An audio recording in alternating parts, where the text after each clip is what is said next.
Want long thick hair? Use aloe vera oil. Aloe vera is a medicinal plant that has numerous health benefits and can be used for a variety of things, which include skincare, dental hygiene and hair growth. Aloe vera oil extracted from aloe vera plant also contains the numerous benefits of the aloe vera plant. Aloe vera oil is an effective hair care agent. It helps in the treatment of dandruff and dry scalp and also promotes hair growth. Aloe vera oil is simple to make and can be made at home.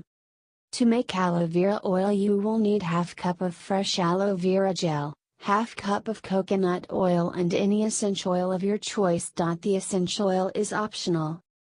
Place the aloe vera gel in a bowl. Using a fork or a spoon, mash the aloe vera gel until there are no lumps left. Now add coconut oil to the aloe gel and mix properly. Then add 2 or 3 drops of essential oil to the mix. This step is optional, but adding an essential oil would give the aloe vera oil a nice aroma. Heat the mixture on the stove and double boiler or pot on low to medium heat for 10 minutes, stirring occasionally. Once done, allow aloe vera oil to cool before using. For best results, use aloe vera oil after shampooing your hair. Massage into scalp and apply on hair as a leave-in conditioner. Results would be visible after 7 days. Thanks for watching. Please like, share, comment, and subscribe.